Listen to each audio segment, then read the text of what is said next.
الحمد لله رب العالمين والصلاة والسلام على خير الخلق محمد وعلى آله وصحبه أجمعين. محترم حضرات، سورۃ الفاتحہ قرآن کی پہلی مکی سورت ہے. ہر نماز، ہر رکعت بغیر سورہ فاتحہ کے نہیں ہوتی، چاہے ہم امام کے پیچھے ہوں چاہے الگ پڑھ رہے ہوں. سورہ فاتحہ ضرور مجھے اور آپ کو پڑھنی ہے. سورہ فاتحہ، فتح کے معنی ہے اوپن، کھولنا. تو چونکہ قرآن سورہ فاتحہ سے کھولا گیا ہے، جب قرآن شروع ہوتا ہے تو سورہ فاتحہ پہلے ہے، اسی سے قرآن شروع ہوتا ہے اوپنا، تو اسی لیے اس کو سورہ فاتحہ کہا گیا. اور سورہ فاتحہ کا نام شافیہ بھی ہے، راقیہ بھی ہے، السبع المثانی، 7 آیتوں والی، بہت سارے نام، الوافیہ، بہت سارے نام سورہ فاتحہ کے ہیں. سورہ فاتحہ میں کیا کچھ اللہ تعالیٰ نے فرمایا ہے، سارے قرآن کا خلاصہ سورہ فاتحہ. بندوں نے ہدایت اللہ تعالیٰ سے مانگی، اہدنا الصراط المستقیم، تو اللہ تعالیٰ نے اس کے جواب میں سورہ فاتحہ کے بعد سارا قرآن لکھ دیا کہ یہ ہدایت، ہدی للمتقین، سورہ فاتحہ کا جواب. تو سورہ فاتحہ کے تعلق سے ہم نے جانا کہ اس کے بغیر نماز نہیں ہوتی. اور سورہ فاتحہ راقیہ بھی ہے، جسے رقیہ کیا جاتا ہے. جیسے حدیث میں آتا ہے کہ ابو سعید الخدری رضی اللہ تعالیٰ عنہ کی حدیث ہے کہ کچھ صحابہ سفر کر رہے تھے، بھوکے تھے، ایک گاؤں پہنچے، وہاں انہوں نے کھانا مانگا کہ بھئی ہم مہمان ہیں، ہم کو کھلائیے. گاؤں والوں نے انکار کر دیا، بولا کہ نہیں ہمارے پاس نہیں، حالانکہ مہمانی کا حق ہوتا ہے. تو بعد میں اچانک وہاں کی کوئی خادمہ، لونڈی، جاریہ، جیسے حدیث کے الفاظ ہیں، ایک نوکرانی آئی، کہا کہ تم میں سے کوئی ہے جو جھاڑ پھونک جانتا ہے؟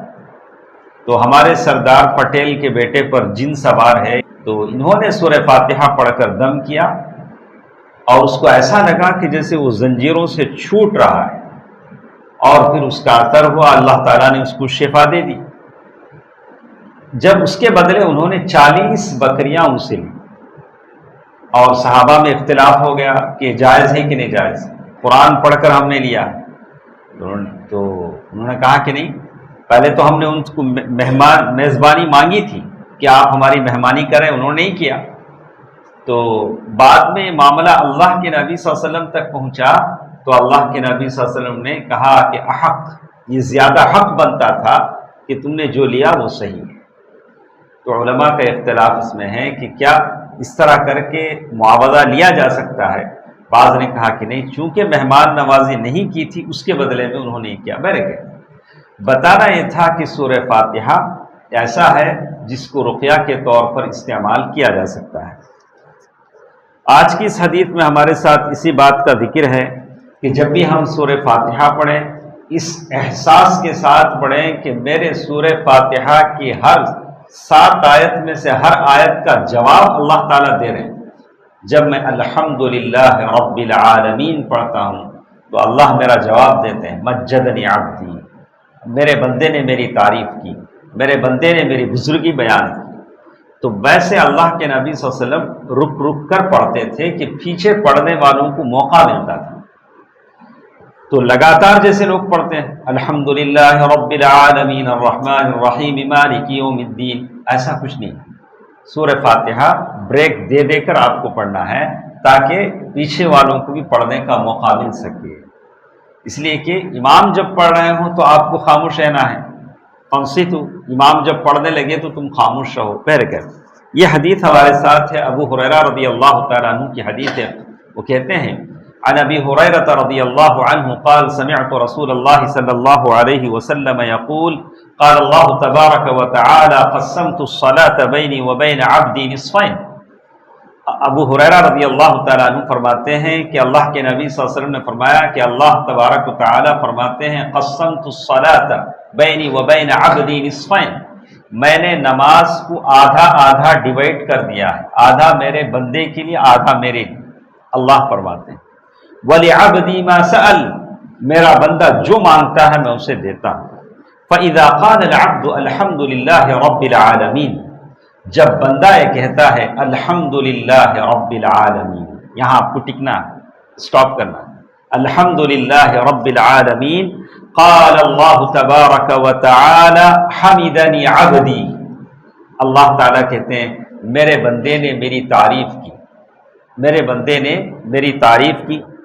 وَإِذَا قَالَ الرَّحْمَنِ الرَّحِيمِ قال اللہ تبارک و تعالی اثنى علی عبدی، جب میرا بندہ کہتا الرحمن الرحیم، اللہ کے دو عظیم صفات ہیں، الرحمن الرحیم اللہ کے بہت بڑے بڑے نام ہیں، میرے بندے نے میری ثنا بیان کی۔ ثنا بزرگی ملتی جلتے الفاظ ہیں، عربی میں الگ ہیں، اردو میں ان کے لیے الگ الگ الفاظ نہیں۔